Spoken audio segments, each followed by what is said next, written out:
yun. Yung mga war, yung mga baha, even yung nakikita na natin yung mga fire, lahat na eh. Iba nakikita mo na yung mga nangyayari sa mundo, no? Nakikita na natin yun. Na talagang, Lord, mga sikat to ng mga country. Lord, mapakayaman to ng mga country. Ba't naging ganito? Pero nakasulat yun eh. It is written. So, we need to rush. Kailangan natin mag-rush, magmadali, na maabot yung mga hindi natin naabot. Even doon sa mga social media, sa post natin, mag-share tayo doon ng mga words of God. We need to do it. Habang may time pa. And it's rushing. Nakakalumo. Pero totoo yun. Ganon ang nangyayari.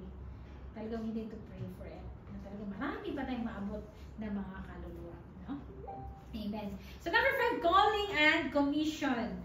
Who have been called according to His purpose. No? At tinawag tayo for and commission. No? So sa mission. Hindi lamang pala na tayo ay mabuhay. Nung mga bata tayo, naglaro lang, lumaki, nag-aral, nagtrabaho. Hindi gusto ko magkaroon ng malaking bahay. Gusto ko magkatrabaho para magkapera, para ibigay sa magulang, ibigay sa kapatid. Whatever dreams that we want. Gusto ko ito, na makatapos ako ng ganito para magkaroon ako ng magandang trabaho at pag malaki ko na may na-achieve ako. Hindi yun masama. Hindi yun masama. But one thing talaga is God's calling us because of mission. Tinawag tayo ng Diyos for His good purpose. Gusto ng Diyos na iparanas sa atin yung kanyang creation dito sa mundo. Gusto ng Diyos, kaya nandito tayo, gusto niya maparanas natin yung mga blessing niya o kanyang mga creation. But sometimes people, especially they don't know God, ang isip na nila para mabuhay, para ito lang, uminom, babae, maglalaki, or magsugal, o magpariwara, o kahit magsimba, wala na time, or magwaldas, or I don't know. So many things na talagang hindi na nagagawa ng maayos. So ang plano talaga ng Diyos, para maranasan natin yung blessing dito. Pero one thing is, gusto ng Panginoon na talaga tayo ay maligtas. Gusto talaga ng Panginoon, tayo ay sumunod sa kanyang nais sa ating buhay. So, who have been called according to His purpose, God's called believers into His redemptive plan. Gusto ng Panginoon na makasama niya tayo balang araw. Each life has mission embedded in it. No? In Ephesians chapter 2, verse 10, it says, created in Christ Jesus to do good works. Yun ang Diyos. Created in Christ to do good works. So, yung good works natin, nagiging bungay ng ating pananampalataya. Amen. So, every believer is called, some to go, some to give, all to love. So lahat po tayo ay mga lingkod ng Diyos. Lahat po tayo ay mga anak ng Diyos. Lahat po tayo ay tinawag ng Diyos. Lahat po tayo ay parte ng activities ng gawain ng Diyos. Lahat po tayo ay mga missionaries. Hindi lang po kami o si Pastor. Lahat po ng gawain sa church ay dapat kasama natin si Pastor. Hindi lang po tayo. So yung pag-share ng gospel, hindi lang po kami yung mag-share. Kayo din po para dalhin yung mga kaluluwa sa Panginoon. Every believer is called, some to go. Ang iba, sinisend out. Ang iba, some to give. Financially, talent, every skill you have, para na, even paglilinis sa church, even pag-aayos ng mga upuan, even paglilinis ng toilet, is a skills.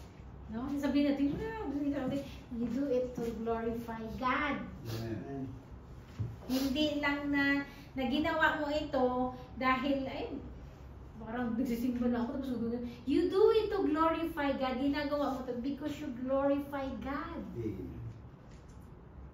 Hindi yung, even in your office, actually naranasan ko yun before, nung nasa Hong Kong ako, nakaranas na ako na sinasabi natin medyo malupit na employer, no? And then, iniiyak ko yung lagi sa Lord, iniiyak ko sa Lord, tapos pagod ako, din sa tumatawag ko sa ate ko. Sabi niya, sige lang, pahinga ka, pikit mo lang yung mata mo, kaya di ka nakakatulog.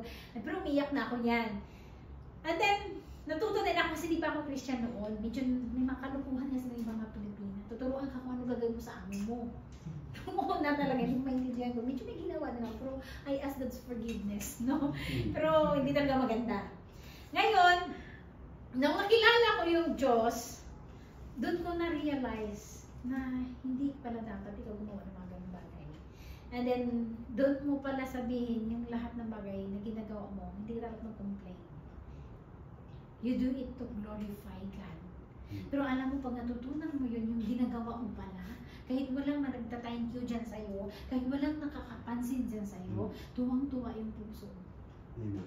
Totoo lang. Kasi bakit kilala mo na yung Diyos mo na siniserve mo yan? Hindi mo sabihin na ginagawa ko to dahil ano ako dito, ano ganyan yan, kayo something or to saan. No, because you want to glorify God. So hindi lang dahil sabihin natin amo natin sila, hindi naman sila mga presidente o pastor na siya, because we honor Him, because we want to honor God and we want to glorify God. It's an act of glory. Hindi pala dahil sa kung ano o kung sino man siya. So, dapat nagkaroon tayo ng ganung puso. And everything you do it to glorify God. Gawin mo to glorify God. Kahit mabigat yan, kahit nakakapagod yan, gawin mo. Kasi para yan sa Panginoon, sabihin, boost lang naman yan sa iyo. No, you do it kasi binigyan ka yan to glorify God. Hindi ka man niya mapasalamatan, ang Diyos marunong mag-reward. Amen. Hindi ka man niya nakikita, ang Diyos marunong tumingin at mag-reward sa atin. Dinaisipin natin lagi, kahit na hindi tayo nakikita ng Diyos sa mga bagay na ginagawa natin mabuti, ang Diyos marunong mag-reward. Amen! Amen. Hallelujah! So kung tinignan natin, what you sow is what you reap. Kung anong tinanim natin, yun tinanganihin natin. First, so yun ang isang bagay, hindi na kailangan makita pa yung nino man. Basta ginagawa mo. Ang Diyos nang bahala magpala sa atin. Just do it secretly. Okay? Amen! Amen. So hallelujah! All to love. Ang iba, yung talagang may pagmamahal. No? Kailangan all to love. Dapat nagmamahalan ang bawat isa. Fulfilling our purpose includes generosity as a lifestyle. So, kasama pala yung generosity na as a lifestyle. As a lifestyle. Parang ibig sabihin nito, gawain mo na yung pagiging mapagbigay ng time sa Panginoon, mapagbigay financially, mapagbigay materially, para sa gawain ng Diyos. Hindi ka nagbibilang. No? It's a part of our mission work to the Lord because that's God's purpose in our life. So, living the out purpose, mamay ka ba na sa isip mo na wala ng kabuluhan yung buhay mo, wala ng purpose ang buhay mo, now, in God's sovereign hands, all things, even trials, serve His good purpose. For those who love Him and live generously on mission. So, kailangan natin we need to love God and live generously. Kailangan talaga bigyan natin yung generosity natin sa ating Panginoon in every area of our life. And trust God in all things.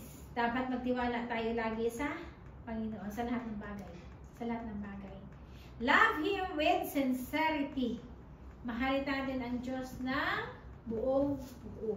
Hindi yung half-half. Sige lang, Lord. Hindi na ako magsimba. Okay lang din rin. Manood na ako ng ano. Mamaya may makita naman ako dun, Lord. Ganito, ganyan, ganon. Pagmunda ka na si Mano. Because you love God, you need to follow Him.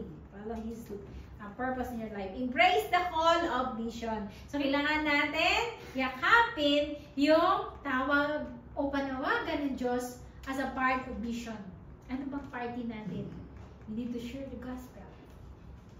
We need to share the good news. We need to share the love of God. So, kailangan natin yakapin, no? Embrace the love of the call of mission. So, ba't ako pinapunta dito ni Paz? Tapos ako doon magpipreach. Bakit ako inutusan ni Paz? Mag-ano ako dito, mag-assist ako dito sa mga event na to. It's a part. It's a part of our mission. Be generous knowing it's part of His divine plan. Kailangan malaman natin ang plano ng Diyos sa ating buhay. So, pag mahal natin ang Diyos, hindi tayo madaling sumuko, right?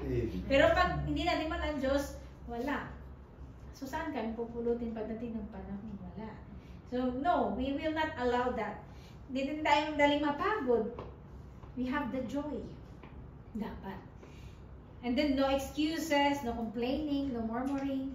Ipupunta ko doon sa church. Mamaya, ano naman ako nagpas, ganito. O mamaya, yung kasama ko doon sa church, magpuna na ganito, ganun. Bakit sinisimba mo ba si Paz? O sinisimba mo ba yung kasama mo sa church? It's not. Kahit ano sabihin nila dyan, ano mo yung mukha mo, ano mo suot mo, anong kakulangan mo, pupunuin niya ng Diyos. Amen. Ang importante, yung puso natin punong-puno ng pagmamahal sa Diyos. Punong-puno ng uhaw sa Diyos. Kasi pag sinabi na natin na punong-puno na natin at hindi na natin ito nahanapin natin ng Diyos, wala na po. Hindi na yun maganda. No? Kailangan laging hanapin natin ang Diyos. We must know God's God purpose in our life. Kailangan talaga natin yung purpose ng buhay natin na magandang plano ng Diyos sa ating buhay. Amen. Palakpakan natin ang Panginoon.